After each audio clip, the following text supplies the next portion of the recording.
السلام عليكم ورحمة الله تعالى وبركاته. أعوذ بالله من الشيطان الرجيم. بسم الله الرحمن الرحيم.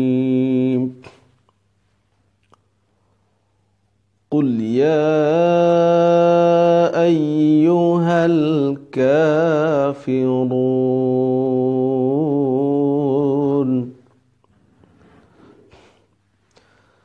لا أعبد ما تعبدون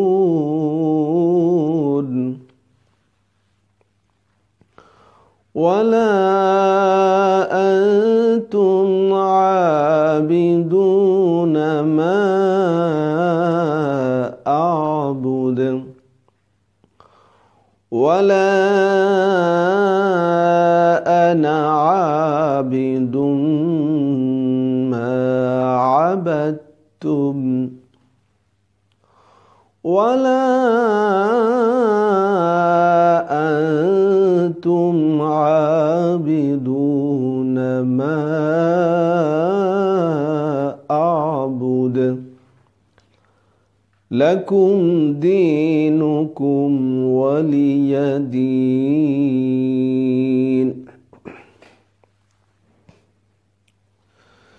بسم الله الرحمن الرحيم.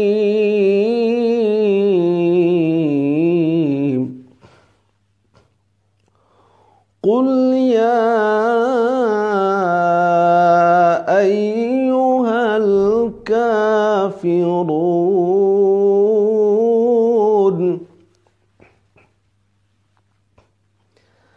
لا أعبد ما تعبدون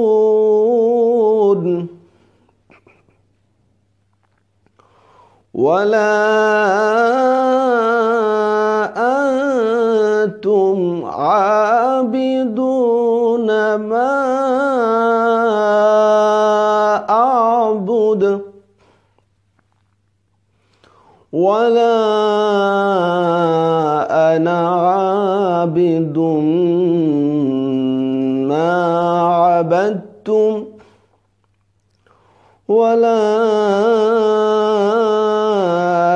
أنتم عابدون ما أعبد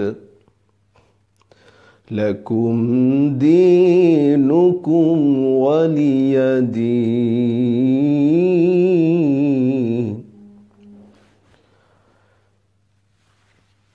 ইরশাদ হচ্ছে,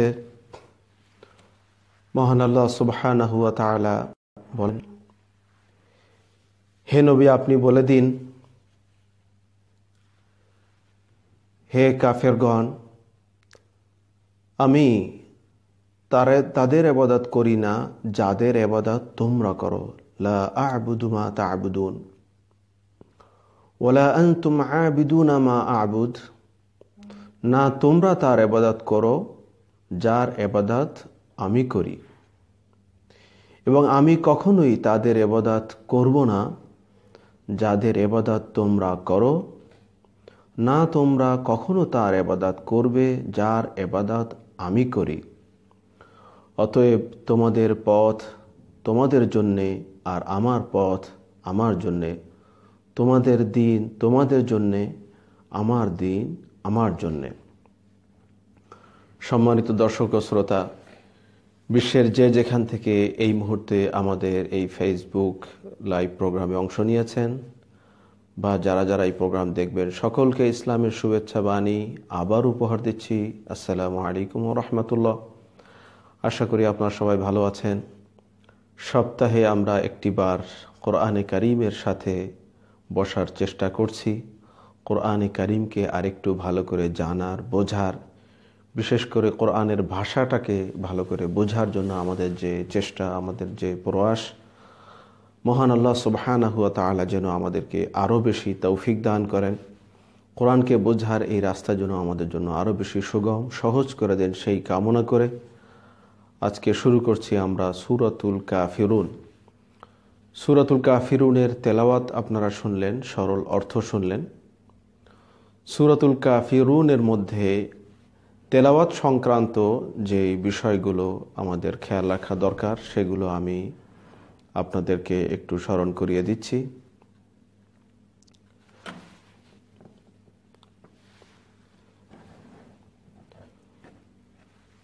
সূরা কাফিরুনের মধ্যে একটি মাদ বারবার আসতেছে, যেই মাদটাকে তাজউইদের ভাষায় মাদ মুনফাসিল বলা হয়। মাদ মুনফাসিল, আমরা ইতিপূর্বে মাদ মুনফাসিল নিয়ে সবিস্তারিত আলোচনা করি নাই সবিস্তারে, তবে আমরা মাদ সম্পর্কে ধারণা দিয়েছি যে মাদ কি, মাদের হারফ কি। মাদ অর্থ টেনে পড়া। মাদের হারফ তিনটি, ওয়াও, আলিফ, ইয়া। আলিফের জন্য শর্ত হচ্ছে পূর্বে জবর থাকা। পেশের জন্য শর্ত হচ্ছে পূর্বে, ওয়াওয়ের জন্য শর্ত হচ্ছে পূর্বে পেশ থাকা। ইয়ায়ের জন্য শর্ত হচ্ছে পূর্বে জের থাকা। গত ক্লাসে আমরা সূরাতুন নসর, ইযা জাআ নাসরুল্লাহ, এই সূরা পড়ার সময় আমরা বলেছিলাম জাআ শব্দের মধ্যে যে মাদ হয়েছে এটা হলো মাদ মুত্তাসিল বলে বা ওয়াজিব মাদ বলে তাজউইদের ভাষায়। যেই মাদের হরফের পরে একই শব্দের মধ্যে হামজা হয়েছে বলে সেটাকে মাদ মুত্তাসিল বলে। আর আজকে আমরা মাদ মুত্তাসিলের পাশাপাশি আরেকটি মাদ, যেটা তাজউইদের আলোচনায় যথেষ্ট এসে থাকে, সেটাকে বলে মাদ মুনফাসিল। এই মাদ মুনফাসিলের অনেকগুলো উদাহরণ আমরা সূরাতুল কাফিরুনের মধ্যে পাচ্ছি। একবারে দেখে নিই কয়টা উদাহরণ আছে। যেমন কুল ইয়া আইয়ুহাল কাফিরুন লা আ'বুদু ওয়ালা আনতুম মা আ'বুদ ওয়ালা আনা। আবার পরের আয়াতে ওয়ালা আনতুম মা আ'বুদ ওয়াহিদ ইসনান সালাসা আরবাআ খামসা সিত্তা সাবআ। তাহলে আমরা দেখছি সূরাতুল কাফিরুনের মধ্যে মাদ মুনফাসিল 7 বার ব্যবহৃত হয়েছে। সুবহানাল্লাহ ওয়া বিহামদিহি। তো এই মাদটাকে আজকে আমাদের ভালো করে বুঝতে হবে, চিনতে হবে, এবং এই মাদ যেন আমাদের তেলাওয়াতের মধ্যে যদি কখনো আসে যেন আমাদের সেই ভুল না হয়, যে এই মাদ উচ্চারণে যেন আমাদের ভুল না হয়। এই মাদটা যেন সুন্দর করে আমরা জব্দ করতে পারি, আমরা যেন শিখতে পারি, সেজন্য আজকে আমাদের চেষ্টা করতে হবে। তো আমরা একটু আরও ভালো করে দেখে নিই যে মাদ মুনফাসিলের পরিচয় এবং যে উদাহরণগুলো আমরা সূরা কাফিরুনের মধ্যে পেলাম। একটা একটা করে যদি আমি ভেঙে ভেঙে লেখি আপনাদের বুঝতে সুবিধা হবে। কুল ইয়া আইয়ুহা,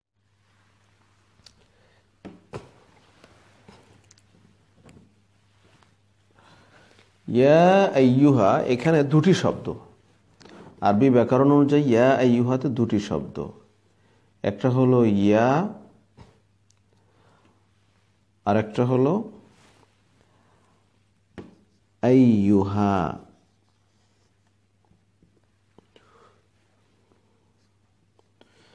যদিও এখানে লেখা হয় একসাথে মিলিতভাবে, যদিও একসাথে মিলায় লেখা হয়, কিন্তু মনে রাখতে হয় এখানে কিন্তু দুটি শব্দ লেখা হয় এভাবে, কিন্তু এখানে দুটি শব্দ আমরা এভাবে ভেঙে দেখাবো। ইয়া একটি শব্দ, ইয়া আরেকটি শব্দ আইয়ুহা।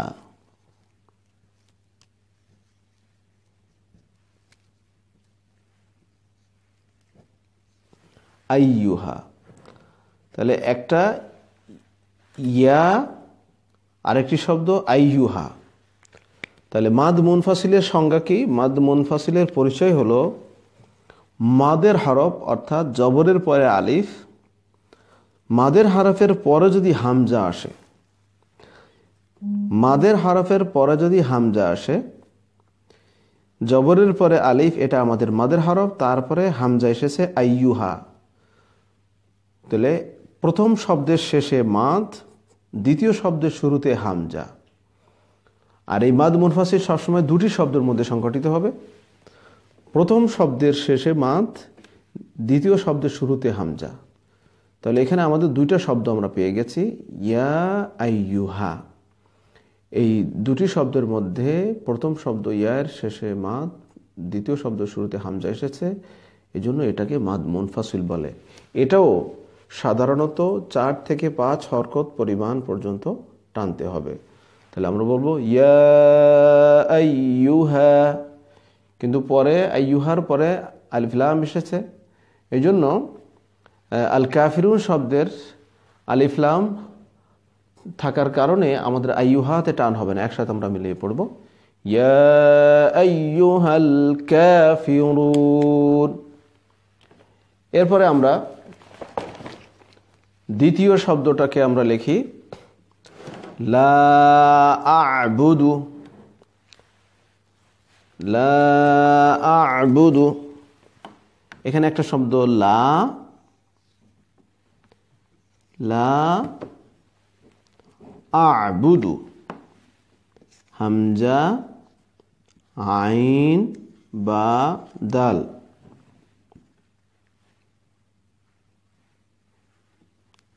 লা আ'বুদু, এখানে মাদের চিহ্ন দেওয়া হয় এভাবে, লা আ'বুদু। আরবি গ্রামার অনুযায়ী লা একটি শব্দ, আ'বুদু আরেকটি শব্দ। লা প্রথম শব্দ, প্রথম শব্দের শেষে আলিফ, এখানে মাদের হরফ হয়েছে, জবরের পরে আলিফ মাদের হরফ, এবং আ'বুদু শব্দের শুরুতে হামজা এসেছে। তাহলে লা আ'বুদু, এখানে দুটি শব্দ, দুটি শব্দের মধ্যে যেই মাদ সংগঠিত হচ্ছে, প্রথম শব্দের শেষে মাদ, দ্বিতীয় শব্দের শুরুতে হামজা, এটা হওয়ার কারণে তাকে মাদ্দে মুনফাসিল বলা হয়। মাদের হরফের পরে হামজা আসলে দীর্ঘ মাদ, এটা একটা কমন কথা, আমরা সবাই মনে রাখব যে দীর্ঘ মাদের জন্য এটা একটা কমন শর্ত, মাদের হরফের পরে যদি হামজা হয়। মাদের হরফের পরে হামজা, সেটা একই শব্দের মধ্যে হোক অথবা দুই শব্দের মধ্যে হোক। একই শব্দের মধ্যে যেমনিভাবে আমরা বলেছি যা আ শব্দটি, এবং কোরআনের মধ্যে এরকম অসংখ্য শব্দ আসবে, যা আ, শা আ, জি আ, উলাইকা, এরকম অনেক শব্দ আমরা পাব। আর দুই শব্দের মধ্যে প্রথম শব্দের শেষে মা, দ্বিতীয় শব্দের শুরুতে, এরকম আমরা অনেক উদাহরণ পাব। যে উদাহরণগুলোর মধ্যে অনেকগুলো উদাহরণ এই সূরার মধ্যে আসলো, সূরাতুল কাফিরুনের মধ্যে আল্লাহ সুবহানাহু ওয়া তাআলা 7টি উদাহরণ আমাদেরকে দিয়ে দিয়েছেন বোঝার জন্য। সুবহানাল্লাহ বিহামদিহি। আসলে কথা প্রসঙ্গে বলতে হয়, কোরআন সব কিছুর আধার। আল্লাহ রাব্বুল আলামিন এমনভাবে আমাদের জন্য কোরআনকে তিনি রচনা করেছেন, আমাদের জন্য আল্লাহ সুবহানাহু ওয়া তাআলা কোরআনকে তিনি উপহার হিসেবে দান করেছেন। কোরআনের আপনি যেই অ্যাঙ্গেলে কোরআনের দিকে আপনি তাকাবেন, কোরআন থেকে আপনি যেই পথে আপনি কোরআন থেকে উপদেশ নিতে চাইবেন আপনি পাবেন, এবং প্রত্যেকটা বিষয়ে আপনি অসংখ্য আলোচনা করতে পারেন। আমরা সূরাতুল কাফিরুনের মধ্যে যখন গ্রামার বিষয়ে আলোচনা করব তখন দেখবেন যে আরেকটি বিষয় এই সূরার মধ্যে আল্লাহ সুবহানাহু ওয়া তাআলা আমাদের শেখার জন্য দান করেছেন। সেটা হলো, এই সূরাটা অনেক কঠিন সূরা মনে হয় অনেকের কাছে, কিন্তু অর্থ বোঝার জন্য এই সূরাটা কিন্তু অনেক সহজ। কারণ এই সূরার মধ্যে এক জাতীয় শব্দ অনেক রিপিট হয়েছে। যারা অর্থ বুঝতে চান তাদের জন্য এই সূরাটা বোঝা খুব সহজ। লা আ'বুদু এক জাতীয় শব্দ, ইবাদত থেকে আ'বুদু শব্দ এসেছে, মা তা'বুদুন আবার আরেকটি শব্দ এসেছে মা তা'বুদুন, ওয়ালা আনতুম আবিদুনা 3 নম্বর শব্দ, মা আ'বুদ এই একই ইবাদত থেকে আরেকটা শব্দ আসলো মা আ'বুদ, ওয়ালা আনা আবিদুম মা আবাদতুম, ওয়ালা আনতুম আবিদুনা মা আ'বুদ। শুধু ইবাদত থেকে, ইবাদত মূল ধাতু থেকে, ইবাদত মূল শব্দ থেকে এখানে 8টি শব্দ এসেছে। 8টি শব্দ এসেছে রূপান্তরিত হয়ে, যেগুলোর সবগুলো অর্থ ইবাদতকে কেন্দ্র করে। তাহলে আমরা যদি সূরাতুল কাফিরুনকে একটু ভালো করে আমরা ভেঙে ভেঙে বুঝি, তাহলে এই সূরাটা বোঝা কিন্তু খুব কঠিন না। আর কাছাকাছি আয়াত হওয়ার কারণে মুখস্থ করতেও তো সহজ। শুধুমাত্র হিসাব রাখতে হবে যে ওয়ালা আনতুম আবিদুনা মা আবুদ, একই আয়াত 2বার এসেছে। এই বিষয়গুলো আমাদেরকে খেয়াল রাখতে হবে। তো তাহলে আমরা পরবর্তী উদাহরণগুলো দেখে নেই, কাছাকাছি উদাহরণ। মা লা আ'বুদু মা তা'বুদুন ওয়ালা আনতুম আবিদুনা মা আ'বুদ ওয়ালা আনতুম। লাম, আলিফ, হামজা, নুন, তা, মিম। লা আনতুম,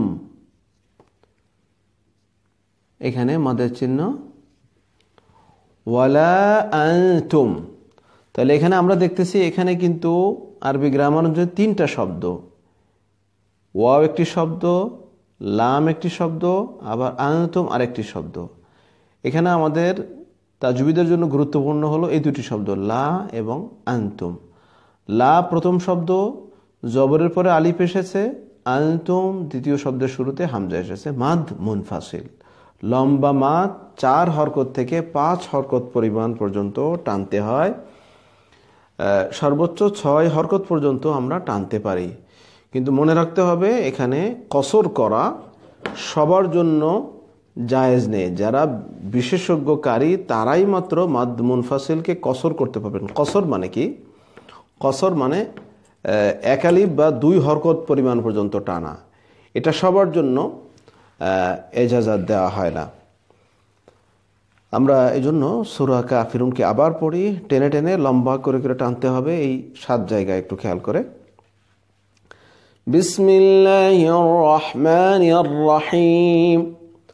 কুল ইয়া আইয়ুহাল কাফিরুন লা আ'বুদু মা তা'বুদুন ওয়ালা আনতুম আবিদুনা মা আ'বুদু ওয়ালা আনা আবিদুম মা আবাদতুম ওয়ালা আনতুম আবিদুনা মা আ'বুদু লাকুম দীনুকুম ওয়ালিয়া দীন। 7টা মাদ মুনফাসিল পেলাম। আপনারা যখন এই সূরা তেলাওয়াত করবেন তখনও এভাবে 7টি মাদ মুনফাসিল বুঝাইয়া দিবেন। এই 7টি মাদ মুনফাসিল আপনি হিসাব করে করে উচ্চারণ করবেন ইনশাআল্লাহ। তাহলে দেখবেন আপনাদের তেলাওয়াতের মধ্যে একটা ভারসাম্য চলে আসবে। কিন্তু এখানে কিন্তু মাদ মুনফাসিলকে 1 আলিফ পরিমাণ পর্যন্ত টানা যায়, কসর করা যায়। আবারও বলছি, কসর করা বা শর্ট করে এই মাদটাকে পড়া এটা কিন্তু সবার জন্য পারমিটেড নয়। এজন্য অভ্যস্ত হওয়া উচিত। আমি আপনাদের সবাইকে নসিহত করব, উপদেশ পরামর্শ দিব যে সবাই চেষ্টা করবেন টেনে টেনে পড়ার জন্য। আল্লাহ রাব্বুল আলামিন আমাদেরকে সবাইকে তৌফিক দান করুন। তেলাওয়াত পর্বে এই জিনিসটাকে বেশি গুরুত্ব দিলাম, মাদকে। আরেকটি বিষয় সেটা হলো আইন। যেহেতু ইবাদত শব্দের কিছু রূপান্তরিত শব্দ এই সূরার মধ্যে এসেছে, আইনটা আমাদের জন্য কঠিন একটা হারফ। আমরা যারা বাঙালি, আমাদের উচ্চারণে আইন খুব কঠিন, কারণ আমাদের মাতৃভাষায় আইন নাই। এজন্য আমরা আইন উচ্চারণ করতে পারি না। সূরাতুল ফাতিহা যখন আমরা তেলাওয়াত করেছি, আপনাদের মনে থাকার কথা, সূরাতুল ফাতিহার মধ্যে কিন্তু আইন 7 বার এসেছে। আউযু বিল্লাহ থেকে শুরু করে আমরা যদি ওয়ালা দলিন পর্যন্ত গণনা করি, সেখানে সূরা ফাতিহার মধ্যে কিন্তু আইন 7 বার এসেছে। এই যে 7 সংখ্যাটা আরবদের কাছে একটা মেগা ডিজিট। এজন্য কোরআনের মধ্যে বা হাদিসের মধ্যে আমরা অনেক জায়গায় শুনে থাকি, পড়ে থাকি যে 700 গুণ সওয়াব অথবা 7000, 70,000। এই 7, 70, 700 এটা কিন্তু আরবদের কাছে বড় একটা সংখ্যা হিসেবে ধরা হতো। এই জন্য আল্লাহ সুবহানাহু ওয়া তাআলা আরবদের এই কালচার অনুযায়ী 7-এর উল্লেখ করেছেন অনেক জায়গায়। এবং আমরা লক্ষ্য করছি, দেখেন যে এই যে 7, এটা একটা মুজিজা। আমরা সূরা ফাতিহার মধ্যে 7টা আইন পেলাম। 7টা আইন সূরা ফাতিহার মধ্যে আছে। তার মানে আমরা যখন তেলাওয়াত করি, সূরা ফাতিহা শিক্ষা দেই, তখন বলি যার আইন উচ্চারণ সুন্দর হলো না, তার সূরা ফাতিহা যথাযোগ্যভাবে পড়া শেখা হলো না। আসুন তো একবার একটু আমরা সূরা ফাতিহাটা তেলাওয়াত করি আউযু বিল্লাহ সহ, এবং আপনারা আমার সাথে গণনা করবেন আইনগুলো। আউযু বিল্লাহি মিনাশ শাইতানির রাজিম, প্রথম আইন আউযু, এখানে আউযু শব্দের মধ্যে বিসমিল্লাহির রহমানির রহিম আলহামদুলিল্লাহি রাব্বিল আলামিন আর রহমানির রহিম মালিকি ইয়াউমিদ্দিন ইয়াকা না'বুদু ওয়া ইয়াকা নাস্তাঈন। এই আয়াতের মধ্যে 2টা আইন এসেছে, ইয়াকা না'বুদু ওয়া ইয়াকা নাস্তাঈন ইহদিনাস সিরাতাল মুস্তাকিম সিরাতাল লাযীনা আন'আমতা আলাইহিম গায়রিল মাগদুবি আলাইহিম صراط الذين أنعمت عليهم غير المغضوب عليهم ولا الضالين غير المغضوب عليهم ولا الضالين। ضاد হলো কোরআনের মধ্যে সবচেয়ে কঠিন হার্ফ। আরবি ভাষায়, আরবি বর্ণমালাগুলোর মধ্যে সবচেয়ে কঠিন হার্ফ হলো বদ। ওয়ালাম দাল্লিন। এবার আমরা দেখব সূরা কাফিরুনের মধ্যে কয়বার আইন এসেছে। বিসমিল্লাহির রহমানির রহিম কুল ইয়া আইয়ুহাল কাফিরুন لا أعبد ما تعبدون ولا أنتم عابدون ما أعبد ولا أنا عابد ما عبدتم ولا أنتم عابدون ما أعبد লাকুম দীনুকুম ওয়ালিয়া দীন। সূরাতুল কাফিরুনের মধ্যে আইন 8 বার এসেছে। তার মানে ইবাদত এর রূপান্তরিত শব্দ যেহেতু 8 বার, আইনও এসেছে 8 বার। কিন্তু মাদ মুনফাসিল আমরা 7 বার পেয়েছি, এবং সূরাতুল ফাতিহার মধ্যে আমরা আইন পেয়েছিলাম 7 বার। যাই হোক, সম্মানিত দর্শক ও শ্রোতা, আমরা বলতে চাইলাম সূরাতুল কাফিরুন তেলাওয়াতের ক্ষেত্রে আমরা গুরুত্ব দিব বিশেষ করে এই 7টি মাদের ক্ষেত্রে। মাদ মুনফাসিল বলা হয় যে মাদগুলোকে। মুনফাসিল মানে হলো বিচ্ছিন্ন। যেই মাদ বিচ্ছিন্ন বা 2টি শব্দের মধ্যে সংগঠিত হয়, প্রথম শব্দের শেষে মাদের হারফ, দ্বিতীয় শব্দের শুরুতে হামজা থাকে, তাকে মাদ মুনফাসিল বলে। এই মাদ 4 হরকত থেকে 5 হরকত পর্যন্ত সাধারণত টানা হয়, কিন্তু 6 হরকত পরিমাণ পর্যন্ত টানা যাবে। 1 হরকত 2 হরকতের যে পরিভাষা বা আলিফের যে পরিভাষা, সেক্ষেত্রে আপনাদেরকে একটু বলে রাখছি, মনে রাখার চেষ্টা করবেন। 2 হরকতে 1 আলিফ ধরা হয় তাজবিদের ভাষায়। আমরা যারা বলি 1 আলিফ, 1 আলিফ মানে হলো 2 হরকত, অথবা 2 আলিফ মানে 4 হরকত। যখন 5 হরকত বলা হয় তার মানে 2.5 আলিফ, আর 6 হরকত বলতে 3 আলিফ।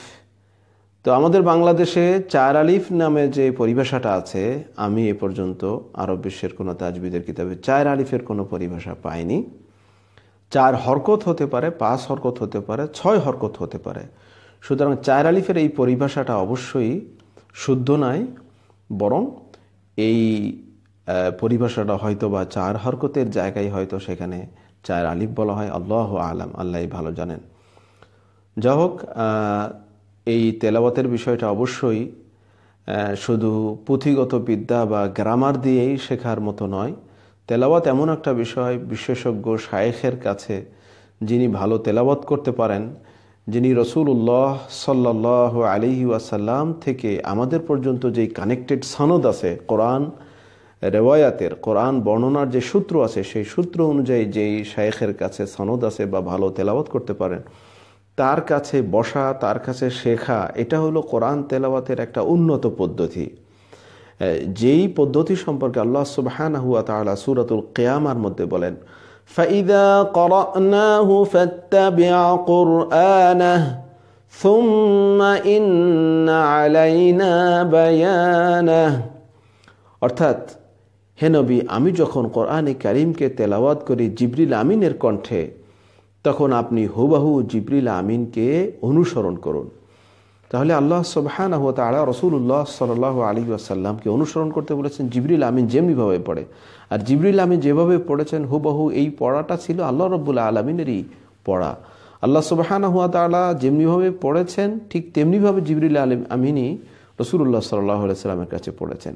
এই যে পদ্ধতিটা, আল্লাহ প্রদত্ত কোরআনের যে তেলাওয়াতের পদ্ধতি, এই পদ্ধতিতে সাহাবায়ে কেরাম রাসূলুল্লাহ সাল্লাল্লাহু আলাইহি ওয়াসাল্লাম থেকে শিখেছেন। তারপরে তাবেঈন, তাবেঈন, এরপরে পর্যায়ক্রমে আমাদের পর্যন্ত কোরআন কিন্তু কানেক্টেড সনদে এসেছে। আমাদের দেশে কিন্তু এই সনদ বা এজাজার পরিভাষাটা বা এর প্রয়োগটা কিন্তু যথাযথ রূপে আমরা পাই না।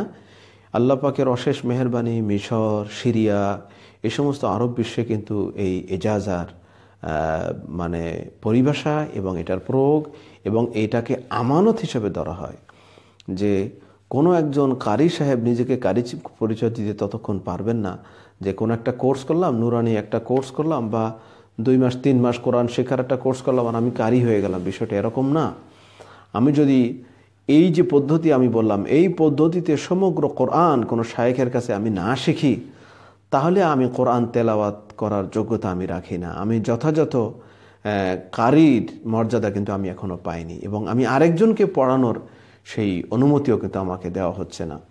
যখন আমি ওইভাবে একজন শায়েখের কাছে আমি শোনাতে পারবো, কোরআন শিখব, তখনই ইজাজা দেওয়া হবে। ইজাজা মানে পারমিশন, এটার আরেক নাম সানাদ।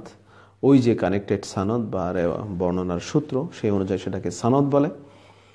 আর ইজাজা মানে পারমিশন বা অনুমতি, পড়ার জন্য এবং পড়ানোর জন্য অনুমতি। আসুন তেলাওয়াত পর্বে আমরা এই কামনা করছি আল্লাহ সুবহানাহু ওয়া তাআলা যেন আমাদের সবাইকে বিশুদ্ধ রূপে কোরআনে কারীমকে তেলাওয়াত করার তৌফিক দান করেন। কৃতজ্ঞতা প্রকাশ করছি যারা এই মুহূর্ত পর্যন্ত আমাদের সাথে অংশগ্রহণ করেছেন। প্রত্যেককে নামে নামে আমরা শুভেচ্ছা জানাচ্ছি। জনাব জুলফিকার সাগর ভাই, কবির ভাই ভিয়েনা থেকে এরা অংশগ্রহণ করেছেন, মোহাম্মদ জাকির হোসেন, জনাব মোহাম্মদ মাইনুদ্দিন ভাই, জনাব মুজাহিদুল ইসলাম, মিফতাহ, মোহাম্মদ মাইনুদ্দিন বা মাইনুদ্দিন, সুমন হক ভাই, তারপরে জনাব মহিউদ্দিন মাসুম ভাই, শেখ মহিউদ্দিন ভিয়েনার এক মসজিদের ইমাম, তারপরে আমাদের বাইতুল মোকাররম মসজিদের মসজিদ কমিটির সহকারী সেক্রেটারি জনাব ইঞ্জিনিয়ার মাহিদুল ইসলাম খান মামুন ভাই, তারপরে ইতালি থেকে অংশগ্রহণ করেছেন মাজিদ হাওলাদার ভাই, সুইজারল্যান্ড থেকে অংশগ্রহণ করছেন আলমগীর সওদাগর ভাই, মদিনা বিশ্ববিদ্যালয়ের ফারেক, জেদ্দা বাংলাদেশ দূতাবাসে কার্যরত আছেন আমাদের সম্মানিত শায়েখ, আমার সিনিয়র বড় ভাই হাফেজ শায়েখ জনাব মমিনুল ইসলাম, মমিন লাকসামের অধিবাসী, মমিন লাকসাম লিখেছেন, এবং ভিয়েনা থেকে জনাব হাওলাদার কামাল ভাই অংশগ্রহণ করেছেন, নাহিদা আরবি, ভিয়েনা থেকে কামরুল ইসলাম ভাই, যারা যারা অংশগ্রহণ করেছেন সবাইকে মোবারকবাদ জানাচ্ছি। আল্লাহ রাব্বুল আলামিন আমরা যে কোরআনের সাথে যতটুকু সময় দিলাম, আল্লাহ যেন আমাদের সময়ের মধ্যে বরকত দান করেন। আপনারা যারা সংসর্গ দিলেন, আল্লাহ রাব্বুল আপনাদেরও এই সংস্পর্শকে কবুল করেন। আমরা তেলাওয়াত পর্ব এখনই শেষ করব, আবারও আমাদের সাথে আপনারা থাকবেন, কিছুক্ষণের মধ্যেই ফিরে আসব গ্রামাটিক বিষয় নিয়ে আলোচনা করব। সামান্য পাউজে নিচ্ছি, জার্মান ভাষায় পাউজে, বাংলায় সামান্য বিরতি নিচ্ছি। বিরতির পরে আবারও আমাদের সাথে থাকবেন লাইভে ইনশাআল্লাহ। সেই কামনা করে এখানে শেষ করছি। আসসালামু আলাইকুম ওয়া রাহমাতুল্লাহি তাআলা ওয়া বারাকাতুহু। সুবহানাকা আল্লাহুম্মা ওয়া বিহামদিকা আশহাদু আল্লা ইলাহা ইল্লা আনতা আস্তাগফিরুকা ওয়া আতুবু ইলাইক।